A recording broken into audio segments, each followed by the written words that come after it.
தாவேக ஆட்சி கவிழ்ந்துவிடும். ஸ்டாலின் முதல்வராவார். கட்சி தலைவர் உதயநிதி ஆவார். திருச்சி சிவா மத்திய அமைச்சர் ஆவார். திமுக வந்து பாஜகவை சப்போர்ட் பண்ணா அது வந்து சிங்கத்தின் தலையில் வாயை கொடுத்தா மாதிரி, தலையை கொடுத்தா மாதிரி அது ஆக்சுவலாக. அவர் ஏற்கனவே விஜய் வந்து சொல்லிட்டு இருக்காரு, பாஜகவுக்கும் உங்களுக்கும் மறைமுக கூட்டணி இருக்குன்னு. அது உறுதியாயிடுத்து, இவங்க போய் சேர்ந்தாங்கன்னா உறுதியாயிடும். அப்புறம் பாஜக எதிர்ப்பு ஓட்டு தமிழ்நாட்டில் மொத்தத்தையும் விஜய் வாரின்னு போயிடுவாரு. அப்புறம் திமுகவுக்கு என்ன செல்வாக்கு இருக்கும்? ஆமா சார், இரு துருவங்கள் இருந்து. ஆனா இப்ப இல்ல ஒரு நல்லது, 3 துருவம் இருந்தா ஓட்டுகள் பிரிஞ்சு ஜெயிக்கிறதுக்கான வாய்ப்பு இருக்குல்ல. இப்போ உங்களுக்கு இருக்கிற ஒரே நம்பிக்கை திமுகவுக்கு என்ன நம்பிக்கைன்னா, அவங்க கிட்ட 22 எம்பிக்கள் இருக்காங்க, 10 ராஜ்யசபா இருக்காங்க. அதை வச்சுட்டு ஏதாவது டெல்லி பாலிடிக்ஸ் பண்ணலாம்னு நினைப்பாங்க. ராஜினாமா பண்ணிட்டு உன்னங்கேட்ட அதிமுகவுடன் கூட்டணி இருக்கிறது பாஜக ஒண்ணுமே கண்டுக்கலையே. பாஜக விஜய் பண்றது எல்லாமே பாஜகவுக்கு சந்தோஷமா இருக்கு. திமுக போனாலும் சரி, பாஜகவோட தாவேக போனாலும் சரி, அவங்க இருக்கிற செல்வாக்க இழந்துருவாங்க தமிழ்நாட்டில். உனக்கு என்ன பாப்புலாரிட்டி பார்த்தீங்கன்னா விஜய்க்கும் அண்ணாமலைக்கு இருக்கிற அந்த பாப்புலாரிட்டி உதயநிதிக்கு இல்லையே. ஒன்லி பொள்ளாச்சியில் ரூபா கொடுத்து கூட்டத்தை கூட்டியிருக்காரு சார் அண்ணாமலை. அதை டிஸ்ட்ரிபியூட் பண்ணுறதெல்லாம் படம் வந்துருச்சு, வீடியோலாம் வெளியில்.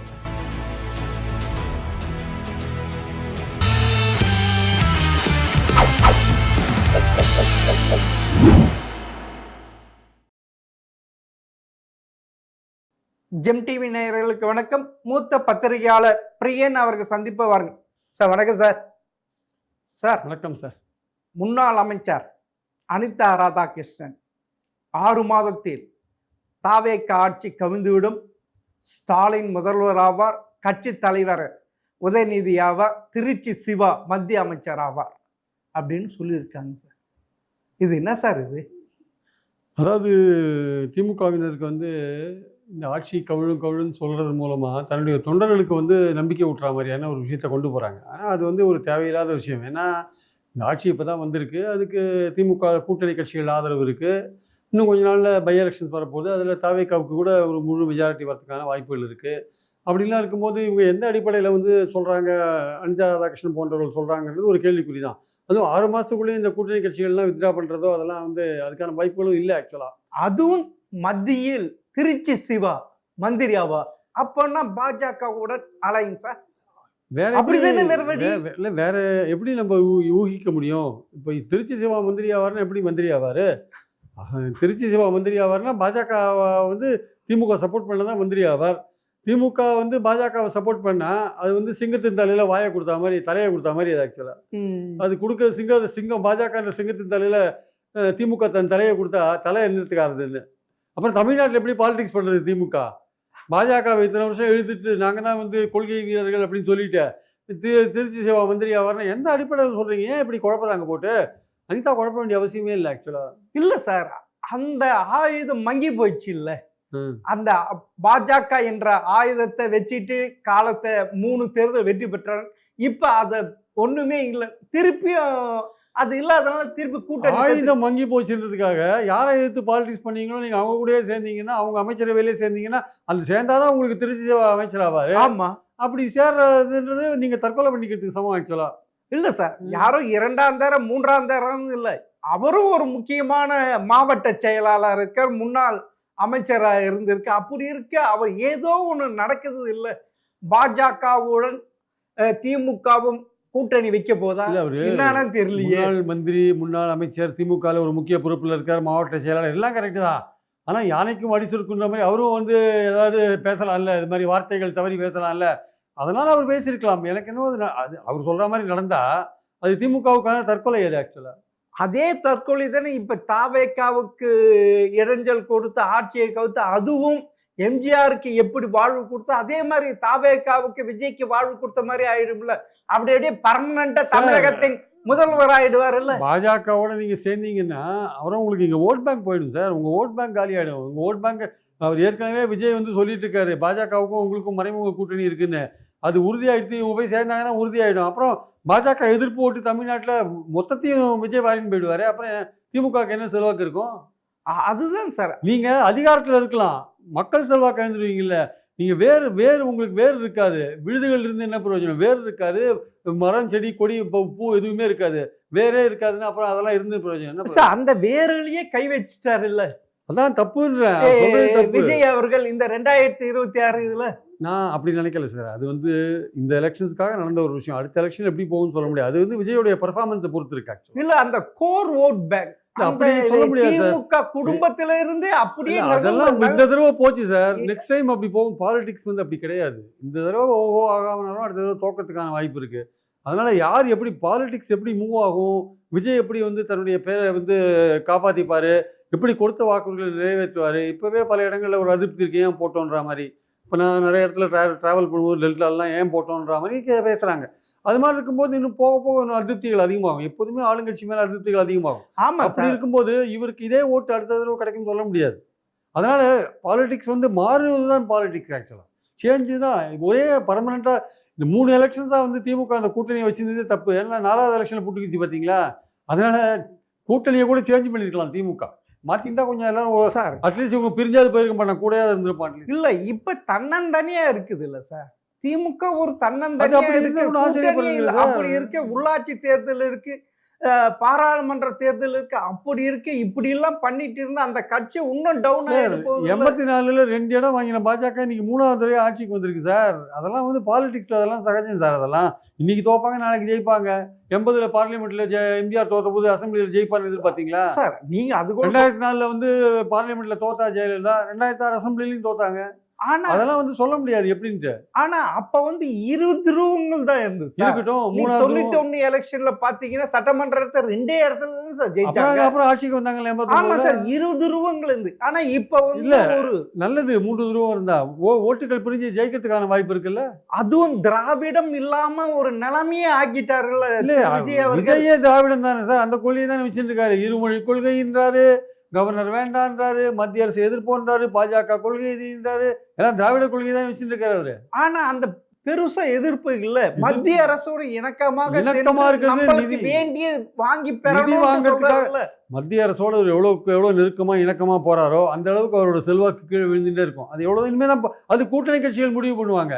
அவர் கூட இருக்கணும். நீங்க சொன்னீங்கல்ல அரசியல் எப்படி வேணா மாறும். நான் சொன்னேன்ல நாளைக்கு அவர் பாஜகவோட அவர் நெருக்கமா போனாருன்னா கூட்டணி கட்சிகள் வெளில வந்துருவாங்க சார். அப்படி இருக்க அது இப்படி அனிதா ராதாகிருஷ்ணன் மாத்திரம் சொல்ல, திரு ஸ்டாலின் அவர் அப்படிதான் சொல்றாரு, திரு உதயநிதி அப்படித்தானே சொல்றாரு, கவுந்தரும் ஆட்சி கவுந்தரும் அப்படின்ட்டு எந்த அடிப்படையில சொல்றாங்க? ஒரு அடிப்படையும் கிடையாது. ஒரு அடிப்படையும் கிடையாது. எல்லாம் தொண்டர்களுக்கு நம்பிக்கை கொடுக்கறதா. அதாவது இப்போ வந்து அசம்பிளியோட நம்பர்ஸ் வேற குறைஞ்சி போச்சு. அதனால மெஜாரிட்டி காமிக்கிற எண்ணிக்கையும் குறைஞ்சி போச்சு. அடுத்த 6 மாசத்துக்கு நீங்க வந்து அடுத்த 4 மாசத்துக்கு நீங்க நம்பிக்கையில்லா தீர்மானம் கொண்டு வர முடியாது. அப்புறம் எப்படி எந்த நம்பிக்கையில இவங்களாம் சொல்றாங்க? அதை விட்டுட்டு கட்சியை வளர்க்குற வேலையை பார்க்கலாம். திமுக வந்து சீர்திருத்தம் பண்றேன்னு சொல்லிட்டு 5 லட்சம் பேர் ஒப்பீனியன் கேட்டாங்க. 38 பேர் கொண்ட கமிட்டியை போட்டாங்க. 9 பேர் கொண்ட 11 பேர் கொண்ட இன்னொரு கமிட்டியை போட்டாங்க. இதெல்லாம் பண்ணி காலம் கடத்துறதுக்கு பதிலா திமுகவை எப்படி மேலே கொண்டுறது சீர்திருத்ததுன்னு பார்க்கலாமே. அந்த கமிட்டி போட்டு எல்லாமே கொடுத்து அது கணத்துக்குள்ள போட்ட கல்லு மாதிரி ஒண்ணுமே செய்யலையா சார்? அதான் சார் காலத்தை கடத்துறாங்க. அதை பண்றதை விட்டுட்டு கவுந்துரும் எப்படி கவுந்துரும்? அது அதாவது இயல்பா விஜயோடைய ஆட்சியில பல குறைகள் இருந்தா அதை சொல்லுங்க, மக்கள்கிட்ட கொண்டு போங்க. அவர் வாக்குறுதி நிறைவேற்றலாம், மக்கள்கிட்ட கொண்டு போங்க. பெண்களுக்கு பாதுகாப்பு இல்லைன்னா மக்கள்கிட்ட கொண்டு போக. போதை மருந்து நிறைய பிடி விடுது இப்போ, அங்கங்க மாட்டுது, அதுவும் நடமாட்டம் போயின்னு தான் இருக்கு. அதை சொல்லுங்க மக்கள்கிட்ட. அதை விட்டுட்டு நீங்க வந்து கவுந்துரும் மக்கள் தான் முடிவு பண்ணுவாங்க. அதுவும் கோர் வேட் பேங்க்லயே கை வச்சுட்டு அப்படி இருக்க இன்னும் சீர்திருத்தம் செய்யாதே இன்னும் அந்த மாவட்ட செயலாளர் ஜமீன்தார் இதுல இன்னும் அவங்க வச்சதுதானே இருக்கு சார். இன்னும் இளைய தலைமுறை அதுல இல்லையே சார். இளைஞர்கள் அவரை பயங்கரமா ஏமாத்திட்டாங்க. எல்லாருமே கூட இருந்த திரு ஸ்டாலின் அவர்கள் அவ்வளவு நம்மளுக்கு எவ்வளவு பேர் பார், மகளிர் எவ்வளவு பார், இளைஞர்கள் எவ்வளவு பார், மாநாடு நடத்தி ஏமாத்திட்டார். அதுதான் உண்மைன்ட்டு நடந்து கடைசியில் அவரே தோத்து போயிட்டாரா சார்? அதான் சார் இதெல்லாம் அடியோடு ஆராய வேண்டிய அவசியம் இருக்குது. குறுநில மன்னர்கள், மாவட்ட செயலாளர்கள் எல்லாரும் வந்து தான் தோன்றித்தனமாக செயல்பட்டாங்க. கட்சியில் வந்து ஒரு புது ரத்தம் பாய்ச்ச வேண்டியதாக இருக்குது. பழைய ஆட்களை தூக்கினா அவங்க தாவேக்காக்க போயிடுவாங்கன்னு பயம் இருக்குது. அதனால் யோசிக்கிறாங்க, என்ன பண்ணுறதுன்னு தெரியாது, முழிக்கிறாங்க, காலத்தை கடத்துறாங்க. இதே மாதிரி காலத்தை கடத்தின்னு போனால் ஒரு இடத்துல மறந்து போயிடுவாங்கல்ல அப்படின்னு இதே இருக்கிறதே. அவங்க மாவட்ட செயலாளரையோ வந்து பழைய மந்திரிகளையோ தூக்கிறதுக்கு யோசிக்கிறாங்க சார். எல்லாமே சீனியராக இருக்காங்க மட்டும் இல்லை, அவங்க பல தப்புகள் பண்ணியிருப்பாங்க. அந்த தப்புகள்லாம் தலைமைக்கு தெரிஞ்சு தான் பண்ணியிருப்பாங்க. அவங்க மேலே கை வச்சா அவங்க வெளியில் போய் வேறு ஏதாவது பேசுவாங்க. இதெல்லாம் பல விஷயம் இருக்குல்ல, அரசியல்னா சாதாரண விஷயமா? அப்பனா அந்த கோர் ஓட் பேக்ல அப்படியே நகர்ந்துட்டே போயிடுங்கல்ல.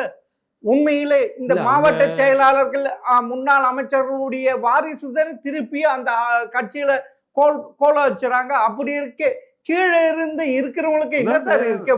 போஸ்டர் ஓட்டிட்டு இது எந்த ஒரு இதுமான ஒண்ணுமே இல்லையே இல்ல சார். இல்ல 5 ஆண்டு ஆட்சியில ஒரு பலனும் அவங்க அனுபவிக்கல சார். அதான் சார். இப்ப திமுக தொண்டனுடைய வருத்தம் அப்படி இருந்தும் கூட அவங்க எலெக்ஷன்ஸ்ல வேலை செஞ்சாங்க.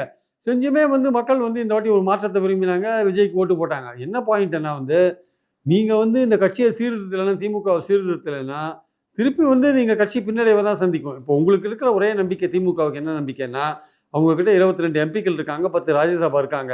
அதை வச்சுட்டு ஏதாவது டெல்லி பாலிடிக்ஸ் பண்ணலாம்னு நினைப்பாங்க. இல்ல வந்து விஜய் தப்பு பண்ணணும், விஜய் அன்பாப்புலர் ஆகணும். விஜய் அன்பாப்புலர் ஆனால் திமுகவுக்கு அட்வான்டேஜ் இருக்கு. அதுவுமே கூட இப்போ அண்ணாமலை வந்ததுனால எப்படி போகும்னு சொல்ல முடியாது சார். ஆனா நீங்க சொன்னீங்க மத்தியில் இந்த 30 எம்பி இங்க இருக்கு, 10 ராஜ்யசபா 22 அதான் 32 பேர். இது வச்சு அப்படியே அதை வச்சு ஒரு politics சப்போர்ட் பண்ணலாம். மறைமு அப்படி. ஆனா அப்படி சொல்றீங்க சார். ஆனா அதிமுகவுல இருந்து ஒரு எம்எல்ஏ தாவேக்க போறாங்க சார். ராஜினாமா பண்ணிட்டு உன்னங்கேட்ட அதிமுகவுடன் கூட்டணி இருக்கிறது பாஜக ஒண்ணுமே கண்டுக்கலையே. அதிமுக அப்படி இருக்க திமுக எப்படி சார் கண்டுக்குவாங்க? அதிமுக கரையணும் தானே பாஜக விரும்புறாங்க. அதனால அதிமுக கரை ஒரு திராவிட கட்சி ஒழியணும்னு பார்த்தாங்க, அதிமுக ஒழிக்கிறாங்க. அது விஜய் பண்றாரு அந்த வேலையை, அவங்க சந்தோஷப்படுறாங்க பாஜக. சரி நம்ம பண்ற வேலையை அவன் பண்ணிட்டானே. திமுக கூட்டணி உடைக்கணும்னு பார்த்தாங்க பாஜக, அதை விஜய் பண்ணிட்டாரு. அதுலயும் பாஜகவுக்கு சந்தோஷம் தான். பாஜக விஜய் பண்றது எல்லாமே பாஜகவுக்கு சந்தோஷமா இருக்கு. அப்பனா இரு திராவிட கட்சிகள் இல்லாமல் தமிழகத்தை ஆக்கணும். அப்பனா விஜய் ஆக்கியிருக்க. அப்படி இருக்கிறப்ப அவருக்கு தானே மறைமுகமா சரி பண்ணட்டும்ட்டு திமுகவுக்கு நிறைய குடைச்சல் கொடுப்பாங்க. திமுக குறைச்சல் கொடுப்பாங்க சார். இப்போ விஜய் கொடுக்கலையா? இப்போ வேலு பிடிக்கிறாரு, அவரை பிடிக்கிறாரு, அடுத்தது அனிதாவை பிடிப்பார், நிறைய பேர் பிடிப்பார்ல. விஷயம் வேற. இதெல்லாம் எதிர்பார்த்து தானே நீங்கள் தோத்தீங்கன்னா அடுத்த ஒரு ஆட்சி உங்களை பழி வாங்குவாங்க. இதே ஏடிஎம்கே இருந்தாலும் பழி வாங்க தான் போகிறாங்க.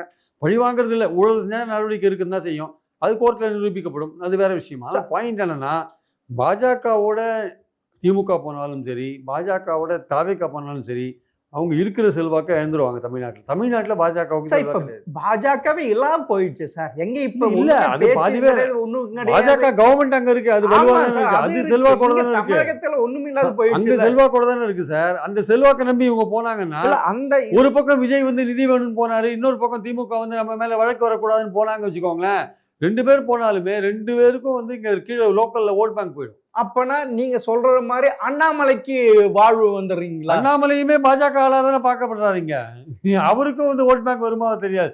அவர் இப்போ வந்து என்ன பேசுறாரு, அவர் வந்து பாஜக ஆளுன்னு எல்லாரும் சொல்றாங்க. இப்ப என்ன சொல்றாரு, ஜாதி முதல்லாம் தூக்கி சாக்கடையில போட்டு வீட்டுல பூட்டிட்டு வச்சுட்டு வீட்டுக்குள்ள மதத்தை ஜாதி எல்லாம் வீட்டுக்குள்ள பூட்டிட்டு வாங்க.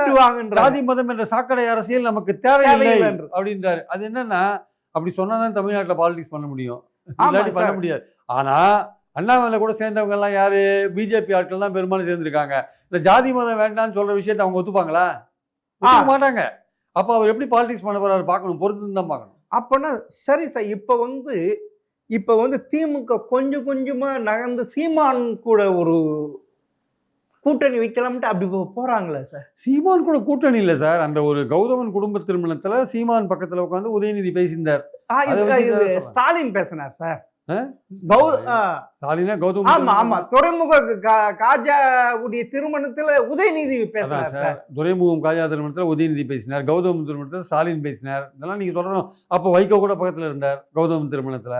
ஆனா வைகோ என்ன சொன்னார், என்ன ஸ்டாலின் பார்க்கவே இல்லைன்னாரு. ஸ்டாலின் சொன்னார், வீடியோவை பார்த்து பாருங்க, நான் உங்களை பார்த்து பேசிட்டு இருக்கேன், நீங்க பார்க்கவே இல்லைன்னு சொல்லிட்டீங்களேன்னு அவர் சொன்னார். ஆக்சுவலா நான் சொல்றது என்னன்னா, சீமானோடையும் கூட்டு சேர்றது வந்து சரியான அணுகுமுறை கிடையாது. ஏன்னா அது அவர் பெரியார் வந்து ஒரு மண்ணுனாரு, அவர் பெரியார் மண்ணுனாரு, பேனாச்சினத்தை உடைப்பாரு, கலைஞருக்கான பேனாச்சினத்தை உடைச்சிருவியாரு. அந்த மாதிரி ஆட்கள், அந்த மாதிரி ஒரு தலைவர் கூட, அந்த மாதிரி ஒரு கட்சியோட வந்து திமுக கூட்டணி சேர முடியுமா? ஏதோ பொது நிகழ்ச்சிகள்ல ஒரு பண்பு கருதி கலந்துக்கிறாங்க 2 பேரும், அவ்வளவுதான். அப்படி இருக்கிறப்ப உன்ன கேட்டா சீமானுக்கு பெண் குழந்தை பிறந்தப்ப இதே அனிதா மாமன் சீர் கொண்டு போனாரு சார். அவருக்கு என்ன ரிலேஷன்ஷிப்போ தெரியாது. அவர் ஏதோ உறவு முறையில கூட இருக்கலாம், சொல்ல முடியாது. அவருக்கு ஏதாவது உறவா கூட இருக்கலாம், அவர் நமக்கு சொல்ல முடியாது. அது தனிப்பட்ட முறையில பண்றாங்க சார். நாம் தமிழரோட திமுக உறவு கொண்டா அது வந்து சரியான தேர்தல் உறவு கொண்டா சரியான ஒரு அணுகுமுறையா இருக்காது. இல்ல சீமானுடைய அவங்க அப்பா இறந்த பிறகு அதுக்கு ஆறுதல் கேட்டவர் தானே. போன் பண்ணி ஸ்டாலின் கேட்டார் இல்ல சார், அதுவும் ஒரு இது இருக்கு. அது இங்க தமிழ்நாட்டுல ஒரு ஸ்டாலினுடைய அண்ணன் முத்து இறந்த பிறகு வீட்டுக்கே சென்று திருமாவர்கள் துக்கம் விசாரிச்சாரு இல்ல சார்? சார், துக்க இதெல்லாம் எப்படி சார் இருக்கு? துக்க நிகழ்ச்சிகள்ல, நல்ல சந்தோஷமான நிகழ்ச்சிகள்ல, திருமண நிகழ்ச்சிகள்ல இந்த தலைவர்கள் சந்திக்கிறது ஒன்றும் தப்பு கிடையாது சார். அதை வந்து அரசியலோட முடிச்சு போட வேண்டிய அவசியம் இல்லை. இல்ல அப்படிதானே போது. நம்மளுக்கு யாரும் எந்த கட்சி இல்ல, இல்ல அப்படி எதுவும் இல்ல. இல்ல, அது கூட்டணி வந்து இல்ல. யார் கூட சேருவாங்க, அதாவது அதுலயும் ஒரு இது ரீசனபிளா சில விஷயங்கள்லாம் இருக்கு.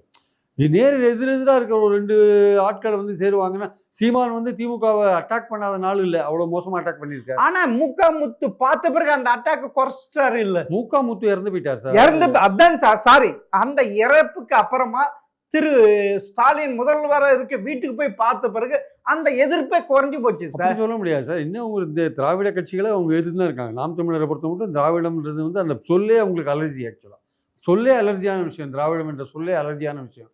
அதனால அவங்க தமிழ் தேசியத்தை பொறுத்த மட்டும் திராவிடம் வந்து ஒத்துக்காது. நாம் தமிழருக்கும் பண்பு கருதி ஏதோ நிகழ்ச்சிகளில் சந்திக்கலாம், அவ்வளவுதான் சார். இவங்க தனிநாடு கேட்டவங்க தானே சார்? திமுகவே தனிநாடு கேட்டது அப்புறமா தான் சார் கைவிட்டாங்க. இல்ல அப்படி இருக்க தமிழ் தேசியம் அவங்க தனிநாடு கேட்டு ரெண்டும் ஒண்ணு தானே சார்? தமிழ் தேசியம் தனிநாடு கேட்கணும்னு சொல்ல அது ஒரு தேசியம், தனிநாடு மாதிரி தானே சார் தேசியம்னா? தமிழ் ஐடென்டிட்டி, தனி தமிழ்நாடுன்னு அவங்க எதுவும் கேட்கல சார். தேசியம்னா என்ன சார்? இல்ல அது தமிழ் தேசியம்னா தமிழ்நாடுன்னா என்ன? தமிழ் தேசியம்னாலே தமிழ்நாடு தனியா கேட்கறாங்க கிடையாது சார். அப்படி நீங்க எடுத்துக்க முடியாது. அதே மாதிரி திராவிட நாடு கேட்டாங்க, உண்மை. அதான் சார், திராவிட நாடு கேட்டாங்க. 63 அதை கைவிட்டாங்கல்ல.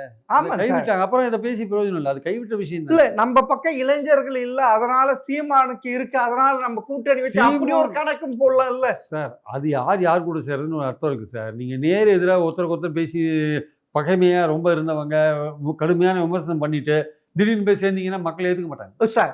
என்ன சார், இந்திரா காந்தி மதுரையில இருக்கிறப்ப என்ன சொன்னார் திரு கருணாநிதி அவர்கள்? அப்புறமா நேரு மகளே வருக, நிலையான ஆட்சியை தருகன்னு சொல்லிட்டு கூட்டணி வச்சாருதான் சார் கருணாநிதி அவர்கள். இந்திரா காங்கிரஸுக்கும் திமுகவுக்கும் அதுக்கு முன்னாடியே கூட்டணி இருந்து 71 ஆமா சார், ஏற்கனவே கூட்டணி வச்சவங்க சார். அதுக்கப்புறம் 80 கூட்டணி வந்து சார். நடுவில் சில இன்சிடென்ட் நடந்தது.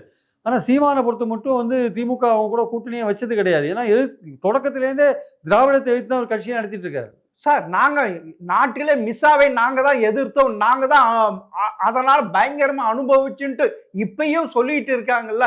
அப்படிப்பட்ட திருமதி இந்திரா காந்தி கிட்டேயே கூட்டணி வச்சவங்கள இது என்ன சார் போகுது? இது ஒண்ணும் இல்ல. இது அப்படி இல்லை சார். அது தேசிய லெவலில் காங்கிரஸ், அது நேஷனல் லெவலில் இருந்தாங்க. டெல்லியில் அவங்களுக்கு ஒரு ஹோல்டு தேவையாக இருந்து வச்சிருப்பாங்க. இங்கே ரீஜனல் லெவலில் வந்து சீமானோட ஏன் வச்சுக்கணும்?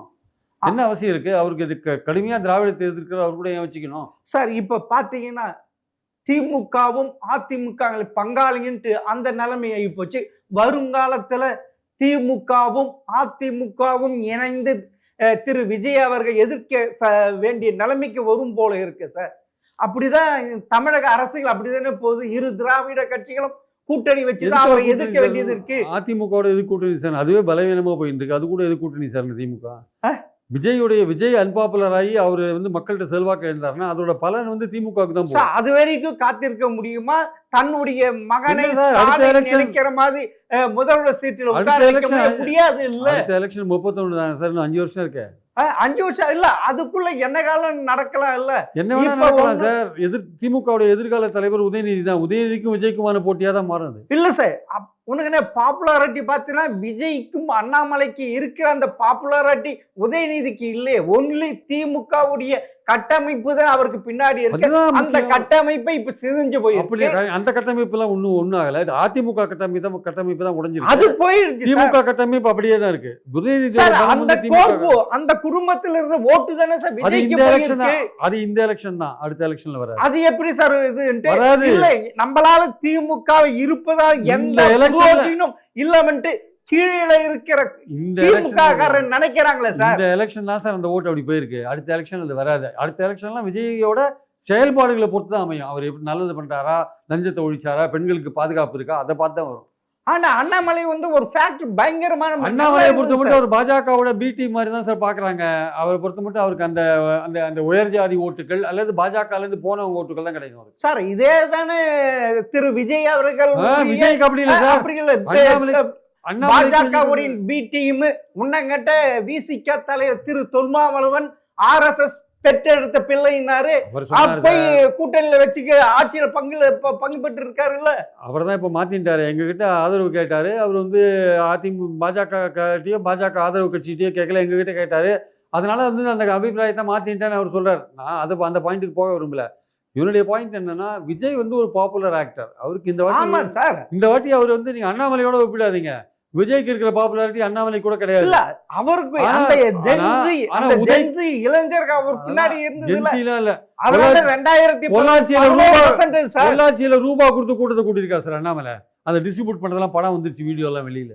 பணம் கொடுத்து கூட்டத்தை அவ்வளவு ஃபண்ட் அவருக்கு கிடைக்கணும் இல்ல. பணம் கொடுத்து கூட்டத்தை கூட்டியிருக்காங்க சார் அண்ணாமலை.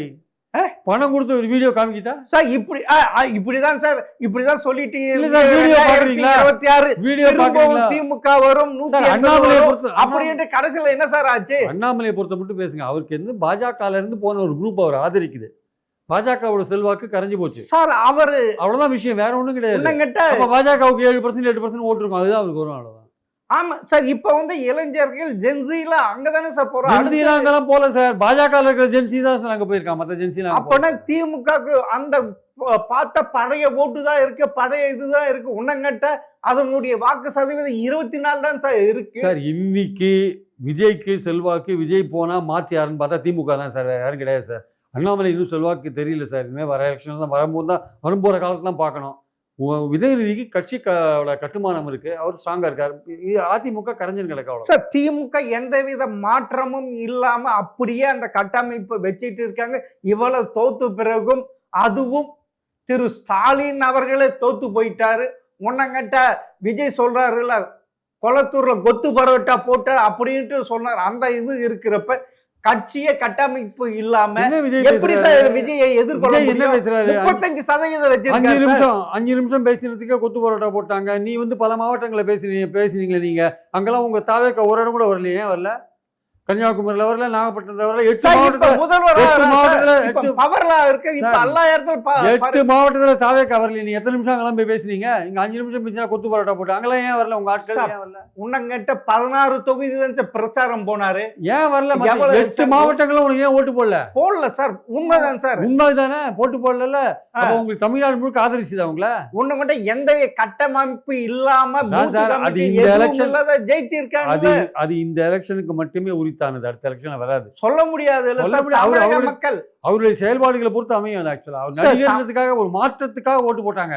அடுத்த வாட்டி மாற்றத்தை கொடுக்கல, இந்த வாட்டி ஓட்டு போட மாட்டாங்க சார். உன்னங்கிட்ட தமிழகத்தில் இன்னும் ஆன்டி டிஎம்கே ஓட்டு தானே சார் அதிகமா இருக்கலாம் சார். ஜெயிக்கிறாங்க இருக்கலாம் சார், ஆன்டி டிஎம்கே ஓட்டு இருக்கலாம். அதுதான் சார் இன்னைக்கு ஒரு கூட்டணிக்கு தலைமை தாங்குற நிலையில விஜயை விட்டா திமுக தானே இருக்கு சார். இனி வந்து திமுகவுக்கு எதிர்காலம் இல்லாதனால சார் அப்படியே ஷிஃப்ட் ஆகி அங்க மக்கள் நல கூட்டணி அப்படியே இப்ப இவர் பக்கம் வந்திருக்கு, விஜய் பக்கம் வந்திருக்கு. அப்பனா என்ன சார்? அது திரும்பி திமுக பக்கம் வராதுன்னு சொல்ல முடியுமா உறுதியா உங்களால? சார் ஸ்டாலின் பக்கமா சார் வராதுன்னு சொல்ல முடியுமா உங்களால? எதிர்காலத்துல வராதுன்னு சொல்ல முடியுமா சார்? அது வந்து உதயநிதி இருந்தா வராது நீங்க சொல்லுவீங்களா? வராது சார். அவருக்கு அன்பாப்புலாரிட்டி சார். அவர் ஒரு லீடர் கிடையாது சார், அது உங்க ஒரு வாரிசு சார், ஒரு குடும்பத்தின் வாரிசு.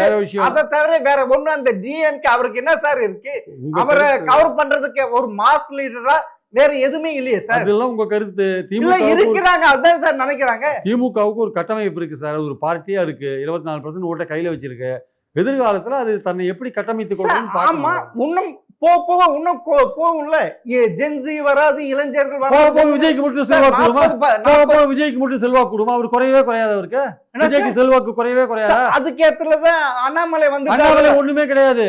அண்ணாமலை பாஜகவோட ஒரு கும்பல் எடுத்து வச்சிருக்காரு கையில சார். ஆமா சார், அண்ணாமலை வந்து பாஜக வந்து இப்போ 19 லட்சத்துக்கு மேல ஒரு நாளைக்கு 2000 1000 பேர் கூட சேர மாட்டேங்கிறாங்க. 19 லட்சத்தோட நிக்குது. அது 50 லட்சம் எப்ப சேர்க்குது? 50 லட்சம் சேர்க்கறதுக்கு இன்னும் 1000 நாள் ஆகும். இருக்கு 1000 நாள்ல 2031 எலெக்ஷன் வந்துடும். ஆனா மக்கள் பேசுறது இனி வந்து தமிழக அரசில் விஜய் வெர்சஸ் அண்ணாமலை தான். அது அடுத்ததுதான் ஸ்டாலின் உதயநிதி கொண்டு வராங்க. ஒரு நெரேட்டிவ் கிளப்பி விடுறாங்க. இல்ல அப்படிதானே இது. அண்ணாமலைக்கு என்ன கட்டமைப்பு இருக்கு? விஜய்க்கு வந்து விஜய் வந்து ஒரு பெரிய ஆக்டர் சார், அவருக்கு பெரிய பாப்புலாரிட்டி இருக்கு. ஆமா சார். ஆனா வந்து அண்ணாமலை அப்படி கிடையாது. அவருக்கு என்ன பாப்புலர் கவர்ச்சி என்ன இருக்கு? விஜய்க்கு இருக்கிற கவர்ச்சி கூட்டம் வருது சார். ஒரு கூட்டம் போடல, துட்டு கொடுத்து கூட்டம் படிச்சவரு துட்டு கொடுத்து கூட்டம் கூட்டியிருக்காங்க பொள்ளாச்சியில.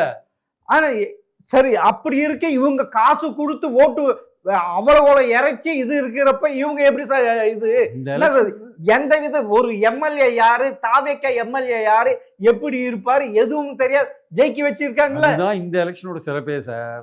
மாற்றத்தை மக்கள் விரும்பிட்டாங்க, அதனால போட்டாங்க. உன்னங்கிட்ட ஒரு எம்எல்ஏக்கு நிக்கிறதுன்னா திமுக 20 கோடி வேணும், ஏடிஎம்கே அதெல்லாம் உடைச்சிட்டாரு சார், எல்லாம் உடைச்சாரு. உடைச்சிட்டாரு சார் அதெல்லாம் இந்த விஜய் election- அவர்கள். அதெல்லாம் இந்த எலெக்ஷன் தான். அடுத்த எலெக்ஷன் பார்த்துட்டு தான் அவரோட ஸ்டெபிலிட்டியை பற்றி நம்ம தீர்மானிக்க முடியும். அவர் செய்கிற செயல்பாடுகள், அவர் கொடுத்த வாக்குறுதிகள், அவர் கவர்மெண்ட் நடக்கிற விதம், இதெல்லாம் வெயிட் பண்ணி பார்க்கணும். பார்த்துட்ட பிறகு தான் விஜய் வந்து ஸ்ட்ராங்காக இருப்பாரா மாட்டார்ன்றதை முடிவு பண்ணணும். அவர் பாஜகவோட எப்படி அணுகிறார் அதெல்லாம் பார்த்துட்டு தான் முடிவு பண்ண முடியும்.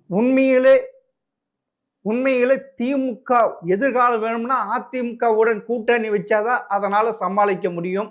அப்பதான் ஏதாவது விஜய்க்கு ஃபைட் பண்ண முடியும்ட்டு அப்படி ஒரு நிலைமைக்கு வந்து இருக்கு சார். திராவிட கட்சிகள் அதிமுகவே பலவீனமா போயிட்டு இருக்கு. அதோட எதுக்கு சார் கூட்டணி வைக்கணும்? அப்பட கூட்டணி வச்சுதான் ஆட்சி வைக்க பார்த்தாங்க. அதாவது இப்படியே எந்த விதமான மாற்றம் செய்யாம திமுகவில் மாவட்ட செயலாளர்கள் மாத்தாம பழைய அவங்களுடைய வாரிசுகளை வச்சுக்கிட்டு இப்படியே இருந்தால் ஏற்கனவே 2026 தோத்து போச்சு. அப்படி இருக்க உள்ளாட்சி தேர்தல் இன்னாவது, 2029 பாராளுமன்ற தேர்தல் இன்னாவது, 2031 சட்டமன்ற தேர்தல் சார் என்ன சார் ஆகும்? இப்படியே வச்சிருந்தா இன்னும் கீழே கழுதை தேர்ந்து கட்டெரும்பாய் வச்சு உன்னங்கிட்ட திமுக என்ற அடையாளமே காணாம போயிடுமே சார். திமுக உரிய மாற்றங்களை பண்ணாட்டி அதுக்கு சரிவு ஏற்படுறது உண்மைதான். ஆக்சுவலாக உரிய மாற்றங்கள் அது பண்ண வேண்டிய கட்டாயம் அவசியம் இருக்குது. அது வந்து காலத்தை கடத்தி கொண்டு அதை செய்யாமல் போனாங்கன்னா கட்சி பாதிக்கப்படும். சரி சார், பொறுத்திருந்து பார்ப்போம். மிக்க நன்றி சார். Thank you sir.